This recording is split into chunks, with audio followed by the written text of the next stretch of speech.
Being in the studio this time around, making this album, it was definitely very therapeutic for me. I got to vent, because I didn't really talk a lot. I didn't talk to a lot of people about anything I was feeling.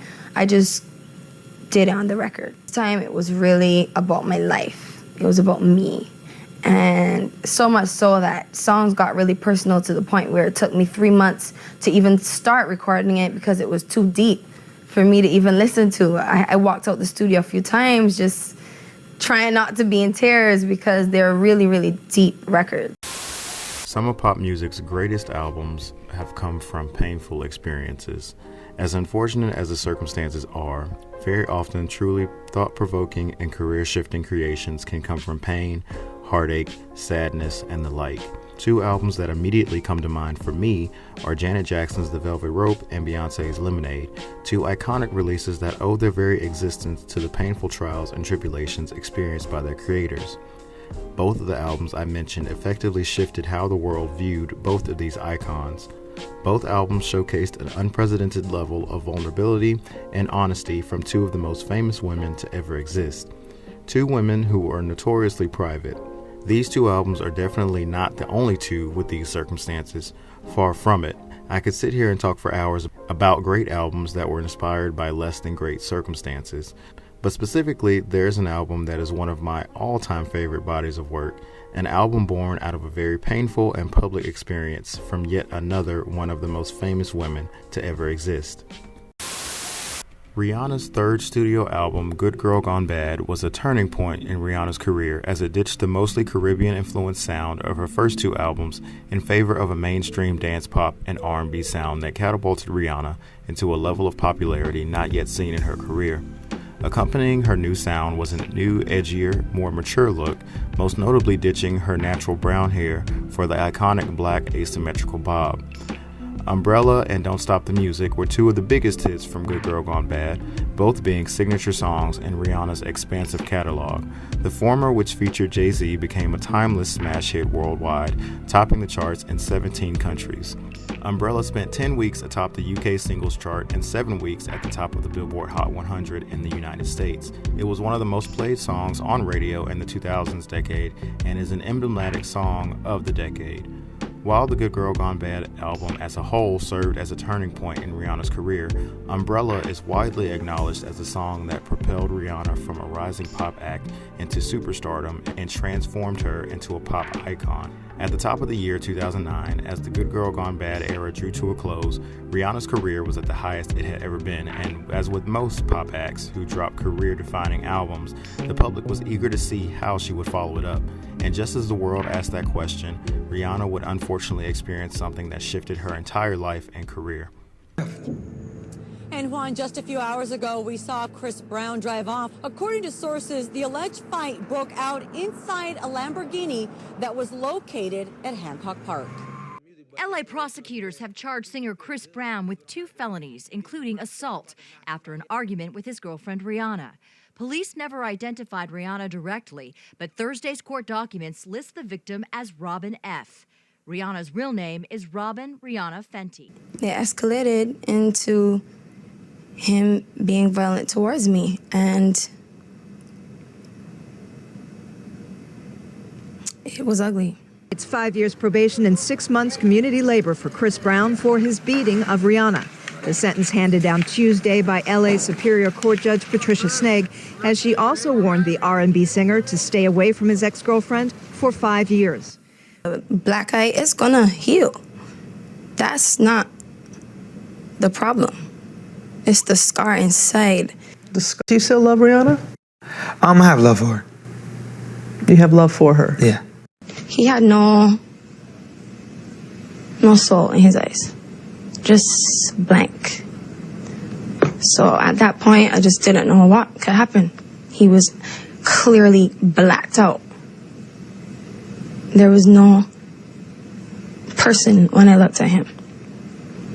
It's almost as though he had nothing to lose. He has so much to lose. It wasn't the same person that says, I love you. It was not those, it definitely weren't those eyes. So here I am, the whole world knowing. Why be ashamed? Because I I didn't want people to think that that's the kind of person I fell in love with that person. That's embarrassing. That's embarrassing that that's the type of person that I fell in love with. Like its predecessor, Rihanna's fourth studio album, Rated R, was another pivotal release in her still blossoming career at the time, but for far different reasons than Good Girl Gone Bad. It was a drastic shift in every way. Conceived after Rihanna's assault by then-boyfriend Chris Brown, Rated R could best be described as an angry, dark, foreboding pop album that explores pain in its many forms. Rage, sadness, apathy, bravado, regret, embarrassment, the list is endless. Rihanna has gone on record a few times expressing just how that one night in 2009 shaped her career, her music, and even her public persona going forward. Although there's no doubt that the Chris Brown incident drove the direction of this record, I think putting it all on that one moment is a disservice to Rihanna as an artist. It's hard to say what Rihanna's follow-up to Good Girl Gone Bad would have sounded like had things gone differently, but I do believe that overall the goal was always to evolve her sound, do something different, and show substance. That's always the type of artist that Rihanna has been. That being said, the whirlwind of emotions that came with having to deal with such a traumatic experience was poured into what would be Rihanna's heaviest and darkest release to date. What stands out the most to me about this record is how it never once addressed the elephant in the room, but doesn't ignore it either. This album is an expression of all those feelings that I went through in the last 8 months, just different emotions. All of it isn't angry, all of it isn't dark and sad, because I didn't go through that the whole time. That was only part of it. It was really a roller coaster, and you get that when you're listening to the album. It was a roller coaster for me, emotionally. And it's documented on it because, as I said, every day I went in the studio, I didn't feel the same. Some days I was angry. Some days I was sad. Some days I felt like talking about sex. Some days I just felt like being cocky. And so they're different moods. So I would never say it's an angry album. There's definitely some angry songs. Some songs that, a feeling of wanting to have revenge. There are those songs there. Rated R is Rihanna refusing to be painted as a victim while simultaneously having to deal with the pain, guilt, embarrassment, and rage of being a victim of tainted love. Songs like Wait Your Turn, Hard, Rockstar 101, and G4L paint a picture of someone who refuses to be a victim. Loud and rowdy anthems that insist that Rihanna is still not to be trifled with. She developed a hard exterior that refuses to break after her deep betrayal. But at the same time, these same songs are her masking the pain and heartache with bravado, arrogance, and apathy, a natural response to her circumstances. The facade begins to crack rather early on track 4, Stupid in Love, where she blatantly admits the embarrassment of being made a fool by blind love. My new nickname is You Idiot. That's what my friends are calling me when they see me yelling into my phone. They're telling me, let go, he is not the one. I thought I saw your potential, guess that's what made me dumb. He don't want it, not like you want it. Scheming and cheating, oh girl, why do you waste your time? You know he ain't right. Firebomb sees her pain manifest into rage. A woman scorned by love, she seeks revenge on what is almost objectively her greatest deep cut. She doesn't want to be the only one suffering in this situation. She wants her ex-lover to suffer the same pain and embarrassment that she feels. I just want to set you on fire so I won't have to burn alone. Then you'll know where I'm coming from. The album's penultimate track, Cold Case Love, addresses the incident in the most direct way, yet somehow it is vague enough to be about anything. In the context of the record, here we have Rihanna acknowledging the damage that came from such a turbulent love affair. More or less, it was her exact feelings regarding the complicated, albeit unhealthy relationship that her and Chris shared. It's a song that everybody wanted to hear, everything that I didn't say for the past 8 months, exactly how I felt about that relationship and how I feel about it now. That song says it all. It wouldn't have mattered what Rihanna chose to put out as a follow-up to Good Girl Gone Bad because it would inevitably be somehow connected to the incident by the public. Rated R features a darker and more foreboding tone than Rihanna's previous albums. Ditching the dance pop of her previous era, the album retains pop elements alongside hip-hop and R&B while also incorporating musical elements of rock. Rated R is Rihanna's most lyrically bleak record for obvious reasons. It is her only album to not have a conventional love song. Quite simply, conventional love does not exist on this record. Its lyrical content on the matter is apathetic and dismissive at best, and angry and hateful at worst. Understandably so. The concept of love itself on Rated R is tainted. Rihanna's relationship with love became far more complicated from this point on. Her touch-and-go dynamic when it came to love became apparent from here and was still evident on her later releases like 2011's Talk That Talk and 2012's Unapologetic. Rihanna's first musical appearance following the conclusion of the Good Girl Gone Bad era and her altercation with Chris Brown would come on August 9, 2009, with her appearing alongside Jay-Z and Kanye West on the song Run This Town, released as the second single from Jay-Z's 11th studio album, The Blueprint 3. Befitting Rihanna's stylistic and tonal shift as she moved into the rated R era, Run This Town's foreboding tone was a perfect soft launch for the era. Despite being a feature, this song, along with Kanye West's All the Lights, released a year later, are oft recognized as signature songs for Rihanna. Run This Town gave Rihanna yet another top 10, peaking at number 2 in the United States and number 1 in the United Kingdom. It was a top 10 hit in 10 other countries as well. The song won 2 Grammys, marking Jay-Z's 10th, Rihanna's 3rd, and Kanye West's 14th win at the ceremony. Russian roulette, when you think about the game, it's a very terrifying game, and potentially you can get hurt in the end. And it's a lot like the game of love, because that's when feelings are involved. And that's what the song is really about. It's not about literally playing Russian roulette. This time around, I wasn't so concerned about a demographic or what people thought. I was in a very, very deep place, and I had a lot to say, and Russian roulette is a part of that expression. It's not about the game at all, which is, I wish people would get that. It's poetry. On October 20th, 2009, Russian Roulette was released as Rihanna's comeback single and the lead single from Rated R. Light years away from anything Rihanna had done up until that point, the song is a dark, morbid, tense, and atmospheric ballad that talks about an abusive romantic relationship that ends abruptly. The song's source of inspiration was obvious. Rihanna and her label both expressed doubts if Russian Roulette should have been the lead single due to it being so personal and so emotional. This song was no Pawn to Replay, SOS, or Umbrella in the slightest. In the end, it was ultimately decided to be pushed in order to thoroughly reflect Rihanna's growth as an artist, not just with subject matter or tone, but also with vocal prowess as well, as this song showcased a level of vocal ability rarely seen from Rihanna. One of her most overlooked singles by far, especially when compared to her other lead singles, which generally become worldwide smash hits, Russian Roulette is a very understated introduction to the Rated R era, but a powerful one nonetheless. No other song would have felt genuine as a lead single, honestly.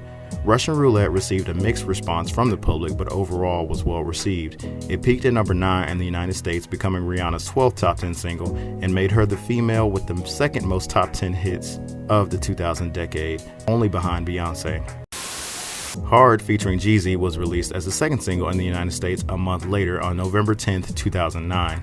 Shifting gears from the far more somber Russian Roulette, Hard is an edgy hip-hop banger full of bravado, a statement of position of power in contrast to the public's view of Rihanna as a victim at the time. The song became Rihanna's 13th top 10 single on the US Billboard Hot 100, now matching Beyonce as the female artist with the most US top 10 songs since 2000. While Hard was serviced as a second single in the United States, Wait Your Turn was released as a second international single from Rated R and third overall on November 13th, 2009. The song is very similar in tone to Hard, however, it fared far worse than the previous 2 singles, failing to enter the Billboard Hot 100 at all. Rude Boy was released as the 4th single overall from Rated R on February 5th, 2010. One of the rare occasions where a pop album's biggest hit came at the end of the album cycle rather than the beginning, Rude Boy was a rather unexpected smash hit for Rihanna. Up until this point, the Rated R era had been mostly bleak and understated like the album itself, but Rude Boy breathed new life into the era, fitting because the song is the one brief moment of fun that we truly get on Rated R. Its dancehall and reggae sound pull from Rihanna's first 2 albums and bring it to this new and mature era, resulting in a delightfully raunchy song. I personally equate the juxtaposition of Rude Boy's sound with the rest of the parent album to a black and white landscape with a single bit of color in the middle. The song peaked at number 1 on the Billboard Hot 100, becoming Rihanna's 6th number 1 single, tying her with Paula Abdul and Diana Ross as the female artist with the 5th most number 1 singles on the Hot 100 in its 51-year history at the time. Rude Boy remained at number 1 for 5 consecutive weeks, blocking 2 other equally huge hits from that same year from taking the top spot, as Nothing on You by B.O.B. and Bruno Mars sat at number 2, and Telephone by Lady Gaga and Beyonce sat at number 3. However, the former would eventually topple Rude Boy and take the top spot. Rude Boy has become a staple song in Rihanna's discography, a signature song that is still performed regularly to this very day, and many recognize it as one of the strongest releases of her career. The grunge, crunk, and hip-hop fusion, Rockstar 101, was released on May 18, 2010 as the 5th single from Rated R and features a guitar performance from Slash of the rock band Guns N' Roses. Another one of Rihanna's more overlooked singles, the song was the last single to be pushed from the album in the United States, where it peaked at number 64. The 6th and final single from Rated R was Te Amo, being released on May 28, 2010 as a single in Australia, Italy, and New Zealand. Te Amo tells of a relationship between 2 women, with one realizing that she has fallen in love with Rihanna, proclaiming Te Amo throughout the song, the Spanish and Portuguese phrase for I love you. As Rihanna realizes that the other woman is falling in love with her, Rihanna acknowledges and appreciates the gesture but insists she doesn't feel the same way, meaning that she knows her suitor loves her but does not want to become romantically involved with her. Te Amo is an absolutely fascinating track to me, one that does not get nearly enough attention for its exploration of one's sexuality in the mainstream when it wasn't the norm to do so. The song calls back to moments from previous pop forces like Janet Jackson and Madonna, both of whom went against the grain and tackled similar topics exploring intimacy with the same sex at the height of their careers. 2010 was a far different time in pop culture, and I'm actually surprised that this song and its risque video didn't cause more of a ruckus. However, seeing as it wasn't pushed in the United States at all, it probably flew over the general public's heads on this side of the globe. Nonetheless, Te Amo remains to be a hidden gem in Rihanna's catalog. The Rated R era was undoubtedly one of Rihanna's most striking and distinct when it came to its look, art direction, and overall tone.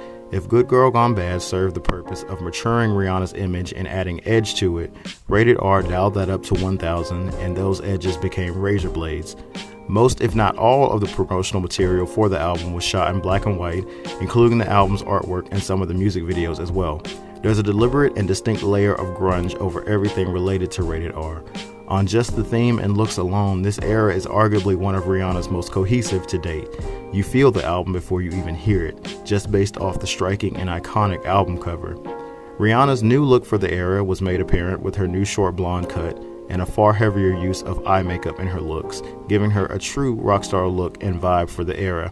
Her fashion became more rock and punk influenced as well. Debuting at number 4 on the US Billboard 200 chart upon its release in late 2009, Rated R may not be Rihanna's most popular album, but it's arguably one of her most important, as it was a major step in her ever-evolving career at the time. Rated R was a necessary album, one that I respect due to the fact that it wasn't simply Rihanna appeasing the public by banking off of her own traumatic experiences, but her persevering and taking control of a narrative that wanted so badly to paint her as a helpless victim. It was honestly a gamble to release something so emotionally charged, so dark, and so personal after reaching such a career height with her last album. But again, Rated R needed to happen. And beyond the circumstances surrounding it, Rated R itself contains what I believe to be some of Rihanna's all-time greatest album cuts of her entire career. Stupid in Love, Firebomb, and Cold Case Love are absolute career highlights that could have easily been pushed as singles.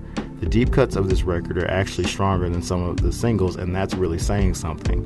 Rated R is Rihanna's most unique release in more ways than one that deserves so much more attention than what it got.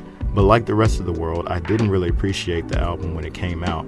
I just wanted more fun, up-tempo pop music from her, which is probably why I was so obsessed with its follow-up, Loud, when it came out, because it felt so refreshing coming after a very heavy and dark era. But as time went on, I finally began to see the importance of Rated R. It truly is an underrated masterpiece, plain and simple.